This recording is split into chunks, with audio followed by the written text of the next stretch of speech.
If I now I'll play the first part of this aria. Let's analyze this aria, the famous aria Goldberg Variation, and you'll tell me what kind of dance is that, because it is a dance. It's called aria, true, because it has a lot of diminutions. But if we want to identify a dance, we can identify at all a dance.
Okay, what dance is this? What do you think?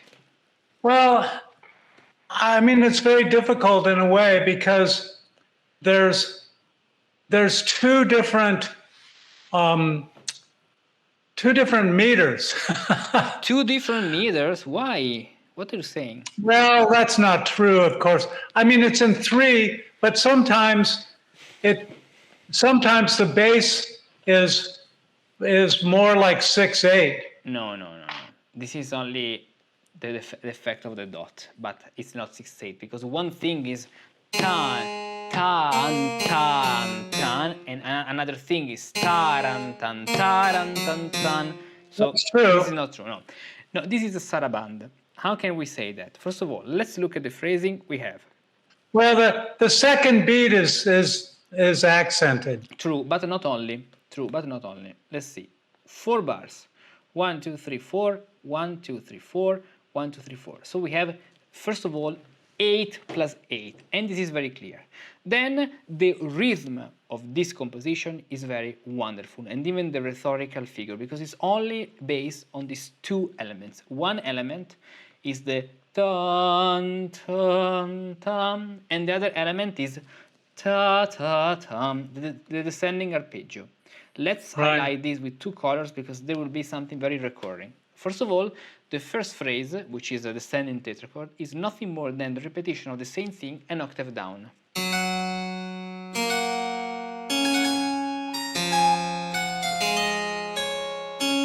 An octave down.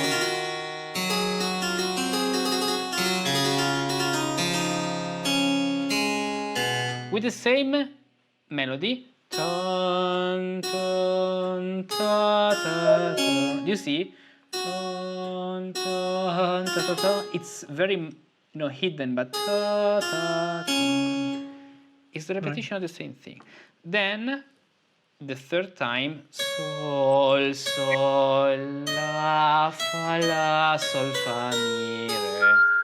Then the same thing, but on a fifth higher. Sol, la, fa,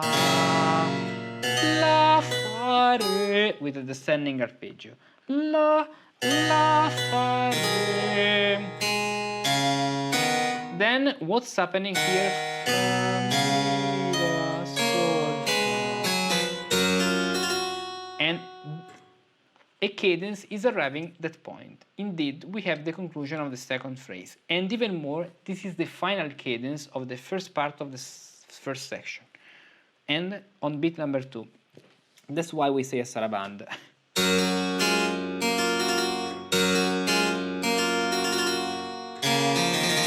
You see, it's a saraband. Yeah. Because of this. Then it's funny because the first thing that came to my mind was saraband, but then I decided, oh no, it couldn't be, but it is. It's a saraband, and the rhythm of this saraband, if you want to identify the rhythm, is tan, long, short, long, short, long, right, short, long, short, long, short, right. short, long. long, short, oh, short, long, tanta. Now, notice even something very interesting, that in this point at the end, which is the second phrase, thanks to this, we have a kind of the emiola. So there's even an emiola here, very common in the saraband phrasing between bars 2 and 3 of the second phrase. Now, notice how this cadence is not arriving directly on the downbeat, pum pum, like the final cadence, but this cadence is approaching the third, a feminine cadence. This recalls what I told you before about the feminine cadence. This middle cadence is not so strong like the cadence at the end of the first section. So here we have the octave, as you can see, but here we have the third. Taran, tan, tan. This way it's right, more soft, and this is a feminine cadence.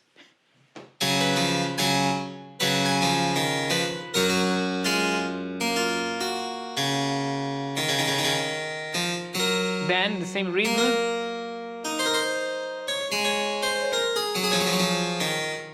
The same thing. Ta ta ta ta tan tan. Long, short, long, short, long, short, long, and short, long. New 4 bars. Now we had cadence to D, the cadence to D, cadence to the 5th degree, preparing what? The cadence to G. So the 5th degree of what's going to happen. Now, because the final cadence of the first section will be a cadence to D major, we should expect a cadence to its 5th degree, so cadence to A major. Here it is, cadence to E major, which is a feminine cadence because it arrives with a third. You see, it's very balanced, this aria.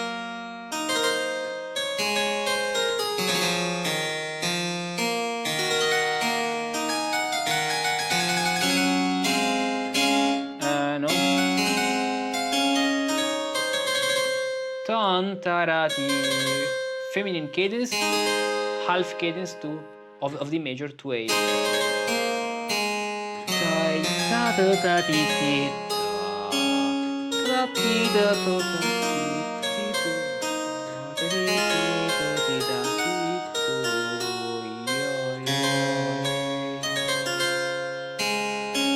And then the final cadence of the first section ending with D. And because it's a saraband, tora, toran, on the second beat. So, do you see how cadences are very important and very balanced? Now, second section.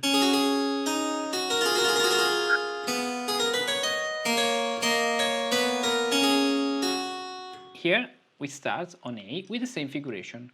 Pam, pa, tara tara tan ta, tara ta ta tan tan. Ton, la, sol, fa, mi, re, do, which is the blue one, the blue descending arpeggio. Sol, mi, do. Now, let's see, let's do it in advance. 4 bars and other 4 bars. Here we have a cadence to E minor, so to the minor relative. If we have a cadence to the minor relative, E minor, we should expect a cadence to its 5th degree, which is B major. Do you see? We have it working as 4/5. This is not a cadence, F, B. It's a cadence 4/5 half cadence. This is what you have to do in the middle of your phrase in the minuet. 4 bars ending with a phrase like this, like 4/1, but it could 4/5. It could even be 1/5. And then you conclude the following phrase ending on the 1st degree. This is the hierarchy of the cadences.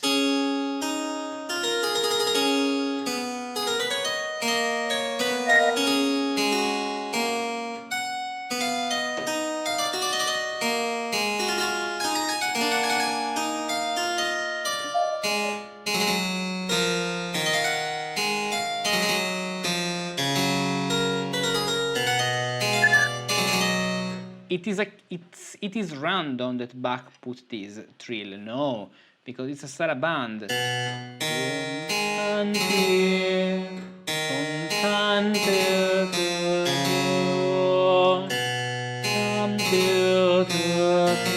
to enhance the second beat. And then mi, re, another remiola. The presence of the appoggiatura makes it strong, and so we have another remiola, where in the second phrase of the couple 8/8, where we have bars 2, 2 and 3 taking the miola and the resolution of the cadence at the beginning of bar number 4. So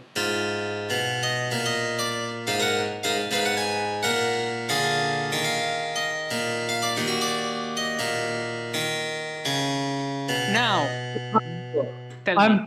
I'm confused. In bar 23 and 24, I'm not sure what is making the hemiola. I don't see it. It's before. It's bar 22 Oh, and 23, okay. because here there is the cadence. So the hemiola is tan, ta, tan, tan, tan, tan. Notice, so look at this.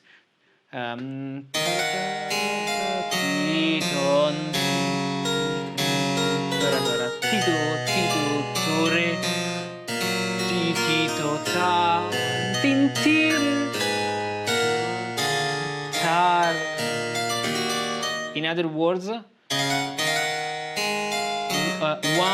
I'll play from this bar, from this point. So 1, 1, 1, 1, 2, 3, 1, 2, 1, 2, 1, 2, 1, 2, 3. You see that there is an hemiola? Yeah. Here. Right. 2, this 2, which becomes even that way, plus 2, plus 2. Right. Then, another important thing Gotcha. in this part. The reason why I use 2 different colors is because now a new phrase is starting, and the development is very interesting. Because it's, if you look at this, la, fa, re,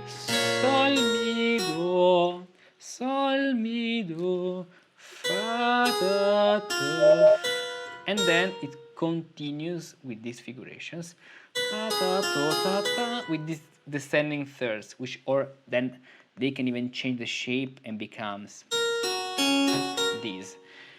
And it's like if the first time, let's say, it takes the figuration of what we had at the beginning, here, then the second time, very closely, it takes the figuration of the second phrase. It's combining the element. And here,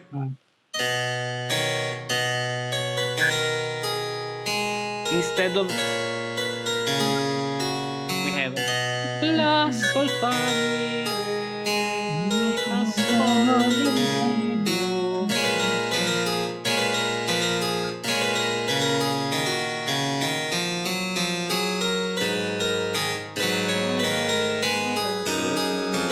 Then,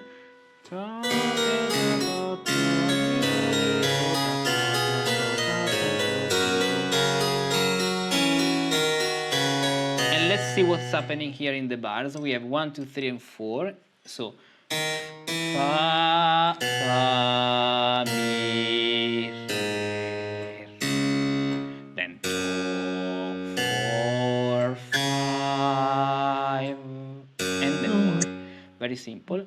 And do you see this final movement, which is starting in a totally different way in the right hand with a continuous of 16th notes?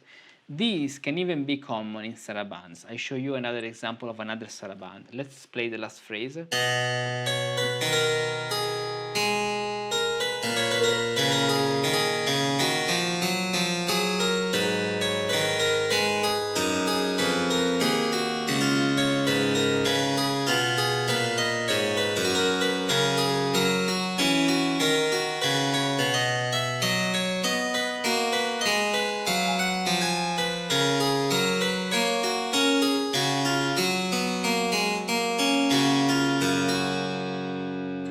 final Yeah. ending, moving that way, recalls to me the other very famous saraband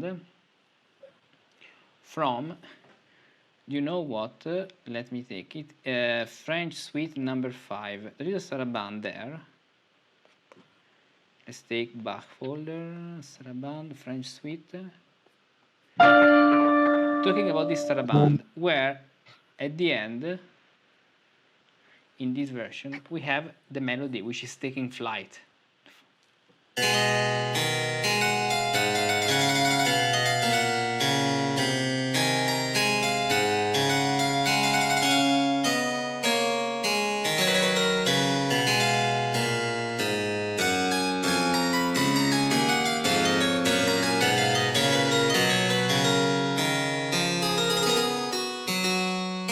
Yeah. This recalls to me this saraband. To make mistakes is human. To learn from them and persist, that's the way of a musicus practicus. Whether your musical goal may be, there is a secret formula to reach it. And no, it's not a magic trick, it's something much more concrete. Perseverance in good things. If you study every day, if you learn even just one small thing every day, you're moving forward, always.